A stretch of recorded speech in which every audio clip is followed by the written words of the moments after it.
Let's do this. Valeska Bloom. So I'm not thinking any format. So this will be our first episode on Strategic Stripping, the podcast. And it'll probably go on the YouTube channel as well. Why not? And I think it would make the most sense if you and I started at the beginning, like why we got involved in this at all in the first place, and then from there move on to where we are now. So that's a long journey from there to now. So just from the start, like, so start talking about your background. Like, where did you come from? Are your parents religious? Like, how the heck did you decide you wanted to start stripping? Was this way out of your comfort zone? Like, why? Where did this come from for you? So I grew up in Well, first let's tell people I'm Valeska and this is Valentina. Hi, I'm Valentina Rose. I grew up in a fairly strict Catholic home, okay? But I didn't have I need to go ahead and kick this stereotype out. I didn't have a horrible childhood at all. I didn't have daddy issues at all. Me and my dad are pretty close. My dad and I are really close. He doesn't know, but I'm sure if he ever found out. I didn't know he didn't know. Yeah, he doesn't know. But does your mom? If he ever found out, my mom has. Yeah, she's found out somehow. And she didn't tell your dad, dude. I wouldn't be surprised if you're. She found a bag filled with my. This is a time period that I went back to live with her, and so I stayed with her a few months, and she found a bag that had my dancer clothes and, of course, the obvious dancer shoes. Yeah, those are kind of a giveaway. Oh, that's lingerie because, what about the shoes? Mm-hmm. So, she didn't say anything. She just kind of made a face, and she was just like, anyway, she made a judgy face, but it wasn't to the extreme, and besides, I'm an adult, so. Mm-hmm. Okay, so back to where I'm from and what I grew up in. So, I grew up in the East Coast, and at a very young age, 16, I started making my own money, and I really, really liked it. Like, I know that at a young age, you either like to work and make your own money, or you either don't. Yeah. And at a young age, I really did. I didn't want to ask my mom for money all the time. I didn't want to ask her for money. I didn't. So I liked making my own money, and I liked having cash every day. That was a big thing for me. Like, I really enjoyed when you wait tables, you go home with cash. You don't have to wait for a paycheck a weekly or bi-weekly. You don't have to do that. So that's what I noticed right away, that every single day, and I was in high school still, obviously, so it was nice to have my own cash. Like, it was nice. It was a good feeling to buy my own things. So that's where the independent part of me came from. But then I realized at that age, really young, that men spend money on girls for no reason. Like, just because. How did you realize that? How did you find that out? My manager at the restaurant I was working at was a big strip club fanatic. And you knew? He used to go, and yeah, he was very, open about it. He used to go all the time on the weekend. I couldn't go with him, but everybody else could go with him because I was under 18. So I couldn't go with him, but one day... Was he cute? Yeah, I think he was not ugly. He was just an arrogant asshole. I hated him. He made my life miserable at work. He probably pushed me to, get the hell out of that restaurant because he was a fucking punk. He was the kind of guy that if he showed you some attention and he tried to flatter you and you try to, be like, ew, no, stop, he would make your life miserable. Yeah. You want to leave work early? You can't because you didn't text me back yesterday. He was that kind of guy. Okay. Super weird. So the girls that he would go see at the strip club would go to the restaurant. And then I would see them and I would be like, holy crap, those are strippers? They weren't even that attractive, but you can just tell that they would make money, that they were all wearing designer clothes, and they would even tip us as waitresses. They would tip us big tips,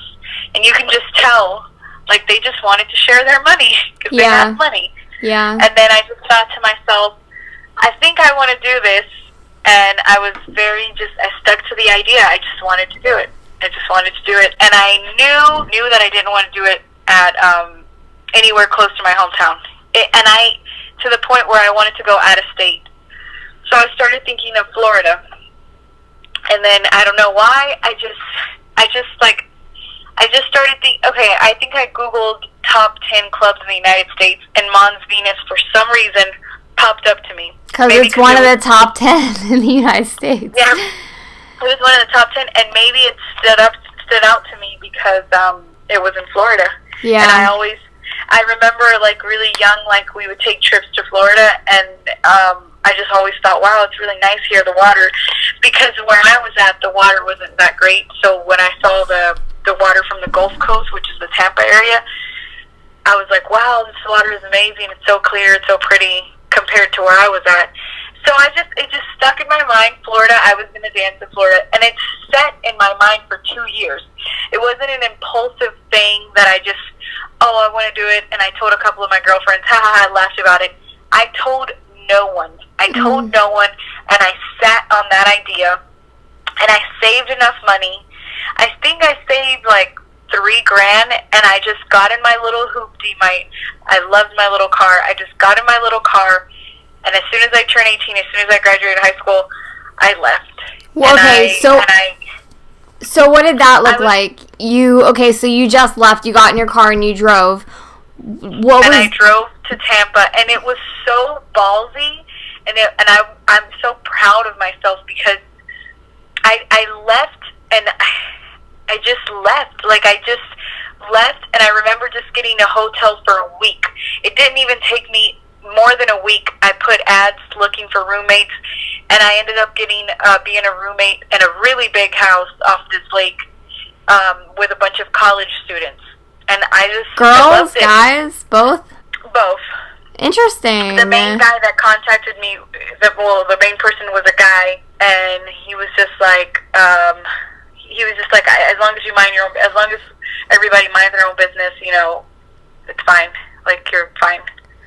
Okay, so, alright, so you get in your car, you start driving. You had no plan for when you got okay, alright, so tell me. No, I had no plan, but the only thing I had in my mind, and this is another thing, like, I truly believe that I just truly believe that the willpower, I don't know, like, this desire to just, I don't know, I just wanted to dance, and I wasn't going to dance in my state. I was so paranoid, I didn't want to even dance. Like, some girls go out of like, town. No, I was like, fuck this. I want to be somewhere where I know for sure I'm never going to run into anyone I know. Right. And, yeah, I went really, really far. So, and it was the best thing I could ever have done. Like, it was awesome. The first night, I went into the club that I already had my mind on for Mons. 2 years. Mons Venus. It was awesome. It was awesome. And how did you do your first night? Huh? How did you do your first night? I think I did like 400. Okay. I went in like at 9. What, do you know what day it was? No, but I don't think it was the weekend. I think it was like a Wednesday. No, actually, if I remember now, Liz hired me, so it had to be like a Wednesday. So okay, so you made $400 your first night. What was your reaction to that? I was just really happy, like I knew it. Like I was like, I knew it. I was like, this is just, and to me, I kept thinking like, oh, I'm new, like, it was good. It was good. That was really good because I was only there a few hours. All right, tell me about the audition experience. What was it like for you? So you went in, and what happened? Like, as soon as you walked in the door, what did you say? How did you get hired? And did you start right away, or what happened? Okay, so this is funny. I was Googling on what to wear at an audition. And for some reason, I came across this Yahoo answer thing, and it said, it's better to go dressed up. Show the less you show, the better. I don't know. That's what I read. Yeah. So I go in black dress pants. Like, I go in like a real work.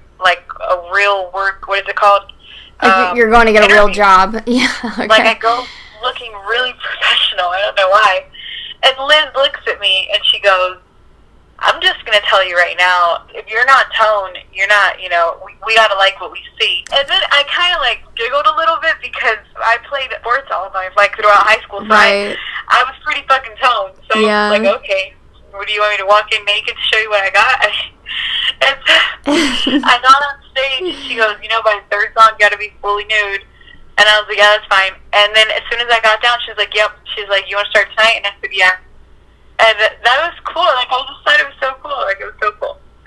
That is a very, and I just want everybody that's listening to know, that is a really strict club. I mean, they have the right to do that because they have a really good reputation on the most beautiful girls. Yeah. They really do. Like, yeah, they're very, they don't hire very just strict. anyone. Which, I mean, if you're a club owner and you want to hire a certain type, that's fine. I know when I went to Miami, once I went to Miami, there were certain clubs I could not dance in because they only wanted, like, big, I know I have a booty, but they wanted, like, big ass, like that, mostly particular for, like, black celebrities and stuff. Like, what clubs? Do you remember? There's a club, I think it's called 11. Yeah, I think it's called 11. Oh, girl, I got hired there. So, I guess... No, hold on. It can't be 11. Because 11 is the one that's 24 hours, right? Yes. Okay, never mind. It's not 11 because I danced there, too. It's got to be another one, but Drake sings about it, and I know that they don't like... Because it goes down to, again, and this is not being racist at all, it goes down to the particular audience. Like, yeah. And it has nothing to do with, anyways, it doesn't even have to do with black. There's a lot of Hispanic guys in Miami that like big ass. There's a shitload of Hispanics. You don't even have to be a black girl. You can be a Hispanic girl, but that's very, very curvy. I mean, extremely curvy. And that's fine. Everyone has to go to the club that they're going to, appeal to. I never danced in Atlanta, but I did get a few customers at Mont Venus that would tell me, a little bit older white customers, that would tell me the way you dance and the way you look, you would make money in Atlanta. And I was like, well, how do I dance? And they go, you dance really slow, as opposed to some girls like to twerk and like shake their ass. Right. And I dance very sensual and slow, and that appeals to older men. I think it's the best way to make money, hands down. To make consistent money, I think that's the best way to do it, because twerking and stuff, that's fine, that's all good and fine, but that's for somebody that's like in a fucking hurry. That's not for somebody that wants to get dance after dance after dance after dance with you, I think. Yeah. So that's a little bit about me. I mean, I just did it, and after I did it, I just have Okay, so you went down. And did you have your hotel booked before you got there? Did you get down? No, I mean, when I tell you that I just packed my bags and just started driving, where did you stay? Yeah, what hotel did you stay at? My cushion and safety was that I put away $3,000 for this road trip. Right. So worst come to worst, and you don't even spend that much money driving, like with gas. Worst comes to worst, I would have showed up to Mom, and I wouldn't have gotten hired, or I would have gotten so scared, which I knew that wasn't going to happen because I was anticipating. Worst, I would have just made it like a round trip, just drive to Florida and back. But I was pretty confident because I had $3,000, and I was like, I can easily. There's hotels that'll let you stay for a week, and they'll like give you a week price. Right. So that's what I did. And then I didn't realize how easy, but I think it was all the universe. Like, it was all working for me because I had been anticipating it, and it was supposed to happen. Because I thought I was going to stay at a hotel for at least 2-3 weeks. But within a week, someone responded on this online thing that they were looking for roommates. Where did you go? How did you find a roommate? What site did you go to? I put in Google. I typed in what was the big, a big college there. Because I wanted to, I didn't want to just go to Craigslist and get some weirdo. I wanted to go to to appeal to college kids because they're typically always looking for roommates. So I put in USC, which I think that's the Tampa College. Anyway, I Googled the Tampa College, and I put the name of the college, and I said looking for a roommate, and then I put the college name. I mean, they didn't ask me, hey, are you really a college student there? They saw that I was a young girl, and yeah. I talked to the guy who was in charge of the house, and he was like, yeah, you're fine. Okay, so... I think they asked me, like, once, do you even go to school there? And I said no, and then that was it. And I had enough money to give them up front for the month, so they're not going to ask me questions. Right. It's like, okay, that's fine.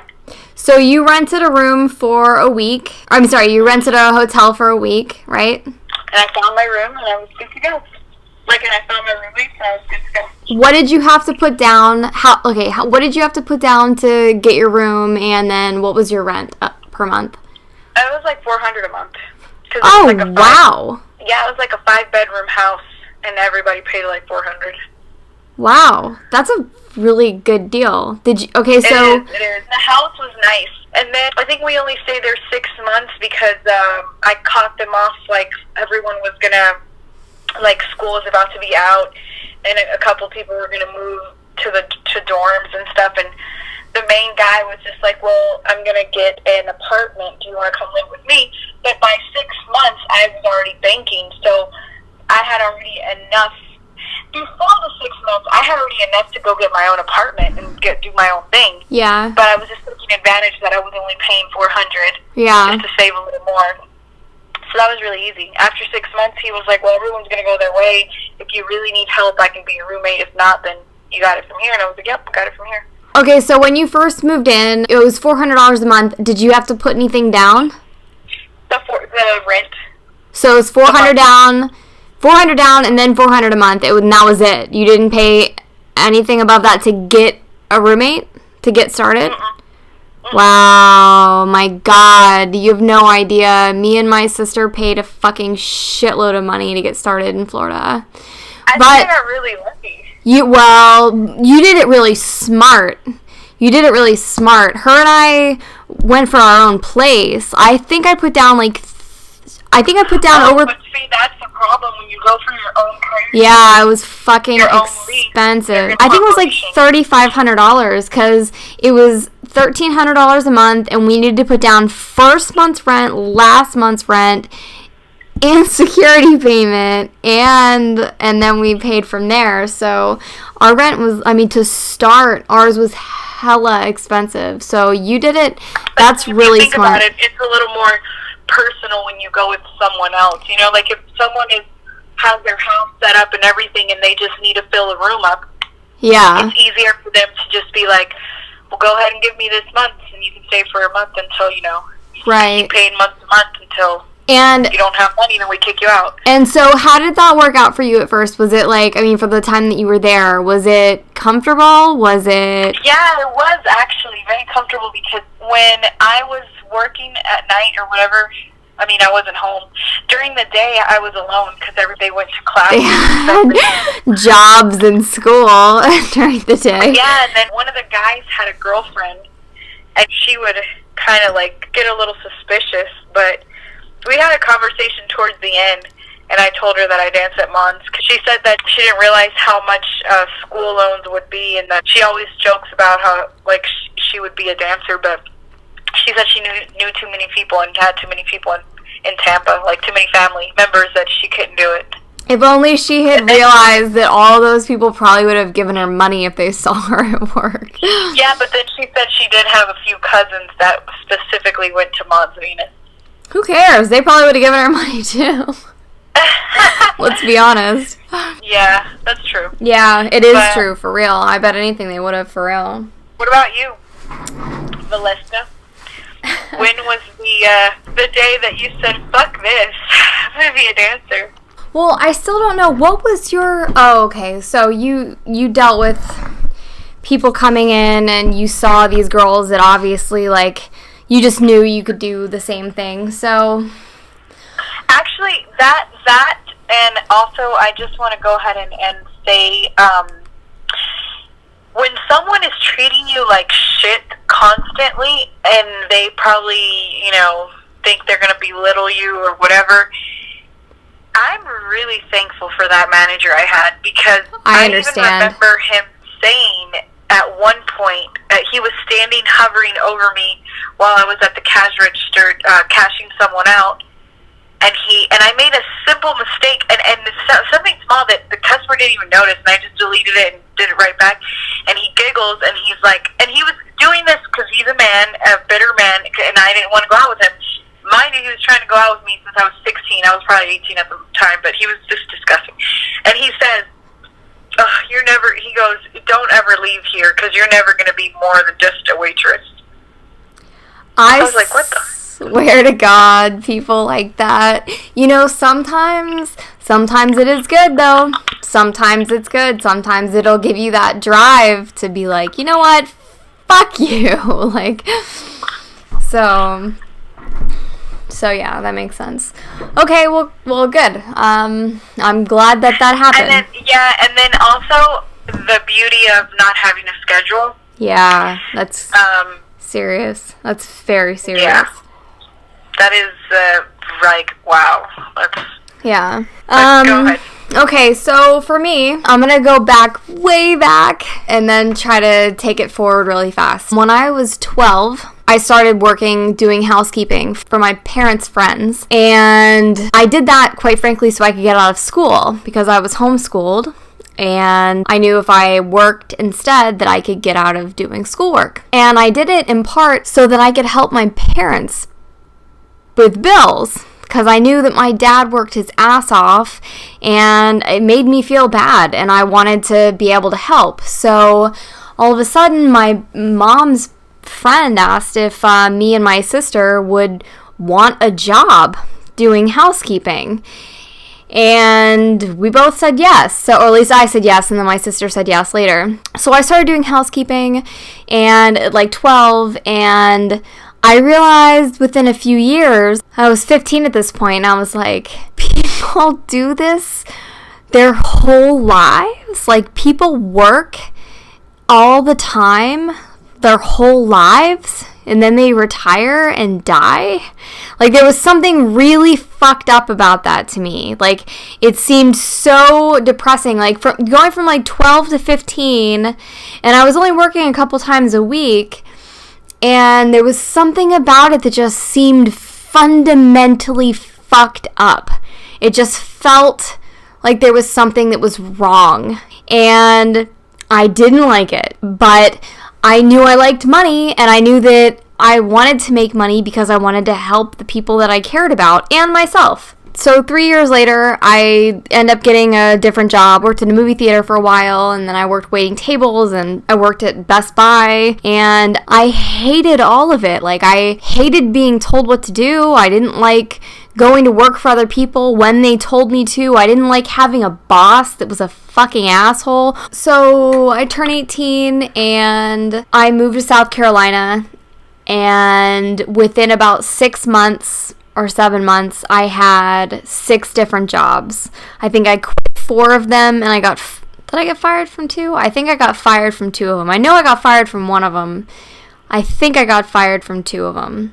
Did you dance in South Carolina for the first time? Yes. The very first time I danced was in South Carolina, yeah. So I had worked at like 4 or 5 different places, and I was finally off to look for a new restaurant to work in. And I go to this place called The Cake and Chicken. I asked them, can I make $100 a night here? Like, that was I thought that would be, like, the ticket, right? If I could make $100 a day, like, I was trying to figure out, like, how much money I could save and make and all this other shit. And this lady says, yes, you can probably make $100 a day here. And I thought, all right, fuck it. I want to work here. And part of the reason why was because I could pick my own dress code. Like, all I had to do was wear their shirt, their logoed shirt, and then I could wear whatever I wanted besides that. I could wear jeans, I could wear shorts, I could wear black pants, I could wear, like, whatever, as long as I had on their shirt. And that felt like freedom, you know? Like, that felt sort of like freedom compared to the other places I had worked, where you have a full-on dress code and all that stuff. I don't like being told what to wear and anything like that. So I knew that I could wear whatever I wanted minus this shirt, and I thought, all right, I'm gonna give this a try. So I start at this restaurant, and immediately I can tell that all of the girls, and I mean all of them, did not like me. I don't know if yeah. I don't know if you've ever worked somewhere like that before, but it was on. Yeah. Have you? Everywhere is pretty much, and I hate to sound this way, but everywhere that's not the strip club is like that. It has been a little bit like that for me in a way, until they really get to know me, and then they're like, holy shit, she's funny, or holy shit, she's pretty cool. But I think that's just life. Like, women can work. Well, that might be life, but fuck that. I thought that was crazy. I didn't know why. I really had no idea why everyone didn't like. I mean, they made it obvious they did not like me. So I was like, well, fuck that. I was like, I don't really care. I was like, I'm just gonna talk to the guys in the back, because that's what I had done at every other restaurant I had worked at. Was didn't really make friends with the girls I was working with. Yeah. I just decided to become friends with all the guys in the kitchen, because they were always so much more fun and whatever. So I kind of got used to that for a while. But I also realized, like, I really hated my job. I hated it.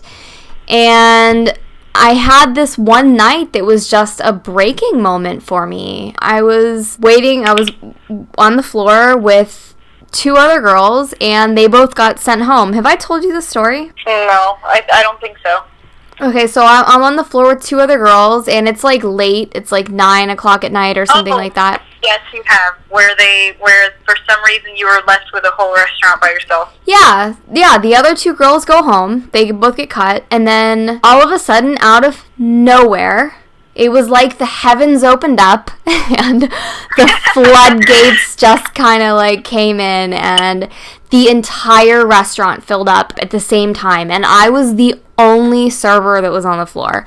So I'm running around as fast as I can from table to table, being as polite but quick as possible. Like, hey, my name's whatever, I'm gonna be your server, can I get your order? That was it. Like, I'm rushing from table to table as fast as I can, because I'm the only person on the floor.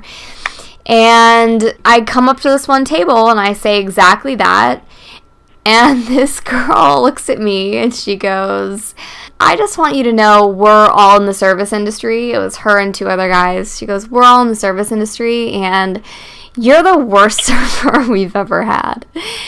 And I was like, oh, okay. I was like, Thanks. Yeah. I was like, could you look around the room for a second? I was like, you see all of these tables? Like, all of them. Like, take a look at every single table that's here right now, please. They all just sat down just like you, and they're all my table. So could you just give me your order? You know, it was like, I didn't make this up. Like, this is not, you can blame it on me if you fucking want. That was your breaking point, wasn't it? That was it. That was my breaking point. That was the night that I went home, and I was like, okay, I don't want to keep fucking waiting tables anymore. I don't like it. I don't like the people I have to deal with. I don't like the people I have to work with. I don't like waiting on people for change.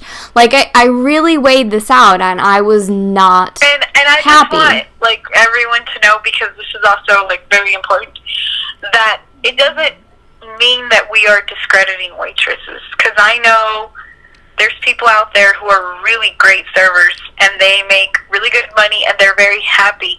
And it all comes down to us being happy with what we do. Yeah. And I've been dancing for a while, and I'm pretty happy about it. Obviously, there's some cons, but there's we're a here lot. to help you There's with a those lot of cons, but there's way more pros. And the money makes up for the cons, and there's ways of hacking some cons. Yeah, true. So, and you're obviously here listening because you want to dance, so. Or make more money dancing, and both of those are really good reasons to be here and to learn. So that was it. That was my breaking point. I went home, and I think maybe I've always sort of been a little bit on the optimistic side, on like the kind of extreme. That's good. Maybe. I mean, it's worked for me so far. So But I literally thought, okay, if you could have whatever you wanted, what would it be? And this wasn't if you could have whatever you realistically wanted. It was like if you could have whatever the fuck you wanted, what would it be? So I really thought about it. What do you really want? Because I thought, shit, I have my whole life to figure this out, so I might as well try to figure out what I really, really, really actually want. Not settling, because I had already been working for what felt like a lifetime, and I wasn't happy. So I thought I could figure it out. I'll just leave it at that. I thought whatever it is that you want, you can figure it out. Even if it doesn't happen right away, there's a way to figure out a way to work and make money and actually be happy about what you're doing. And this is just a thought that I had that I was completely hell-bent on. I thought for sure that it was possible, and that's all I believed. And somehow I figured out how it could happen. So I thought about it, and I said, I want to be able to make a lot of money really fast. I don't want to have a boss. I don't want to have anyone tell me what to do. I want to be able to vacation whenever I want to vacation, and I don't want to have to ask anyone for it. I want to work whatever hours I want to work, and I don't want to have to deal with people that I don't want to deal with. And looking at that in retrospect, that doesn't seem possible, right? It doesn't seem possible for someone who isn't optimistic. Like, if I were to say that to my mom, she would be like, that's not life. Life doesn't work that way. You got to work for everything hard, and you're going to get the minimum of life. Like, you got to work twice as hard, and it's not like that. And I'll tell you what. Those are the same reasons why I was intrigued really young by dancers, because they were their own bosses. They were their own contractors. They were their own. I didn't even know what your own contractor was at 17, 16, but I just knew they had the whole fucking day to do whatever. Yeah. Pretty much. Yeah. I mean, while they were eating at lunch, lunch hour, while they were eating, hanging out with their girlfriends, having a drink and fucking drinking margaritas and eating whatever the fuck the special was, the quesadillas, I don't fucking know. Everybody else was at work or would come in their work uniform because they were on a lunch. They had to leave like right away. Can I go ahead and place my order? I got to go back to work. Right. And you could just tell the difference, the relaxed, the relaxed vibe that they had, because they didn't have a time schedule. Like they didn't have to be anywhere. It's just you can tell right away. Right. And I really like people watching, so I could just tell. I mean, it was just good. I didn't know you were a people watcher. Yeah, I do like watching people. So does my dad. He's like a professional people watcher. I like people watching, but I also like to interact with them, so then it kind of takes away. Because in order to be really a good people watcher, you have to stand by and just watch the people. In order to be a really good people watcher. Like, you can't just go and mingle. Like, once I'm like, all right, that's it. Let me go talk to that person. No. You just needed the purpose of people watching. So, yeah. So, that was the moment. That was the moment for me. And here's something I want to say that I think is really freaking important. Like, I think this is really, really, really, really important. Is your level of belief, no matter what it is what will get you to what you're after. Yeah. If I had thought about the stuff that I just said, and then I stopped and I was like, no, that's not possible, I would still be waiting tables, And exactly what you said, not talking shit to people that are waiting tables. That's a hard job. But if you're not happy with something and you want something else, then you got to go for it. Exactly. And if they're here listening to us right now, they don't want to be waiting tables. Exactly. And I say it like that because in that restaurant specifically, there was an older lady who was in her 40s probably. And she's a good waitress, and she's happy. She's happy about it. Like, she likes she's really good friends with the owners of the restaurant. She likes working for him, and she's content. If you're content, you're content. You're good. That's, no one's going to change your life journey but you. And she's genuinely happy, so that's awesome. Good for her. Yeah. The thing is, I feel like she's probably not genuinely happy, but obviously I don't know that that's true. She maybe could be. That's true. If she wasn't genuinely happy and she's not doing anything about it, then it falls back on her. Yeah. Or, and this is another reason why I'm really, really, really happy that we're doing this, is because I can imagine there's a lot of people that pretend to be or genuinely try to be very content because they just don't think that they can do anything else. And that's a great reason to genuinely be like, okay, well, this is what I have. I'm going to make the best of it. But seriously, one of my serious hopes for this entire journey that we're about to go on, me, you, and anybody else that follows this, I really hope that we learn about investing and about how to really make life go really good for all of us, because why not? Because it can.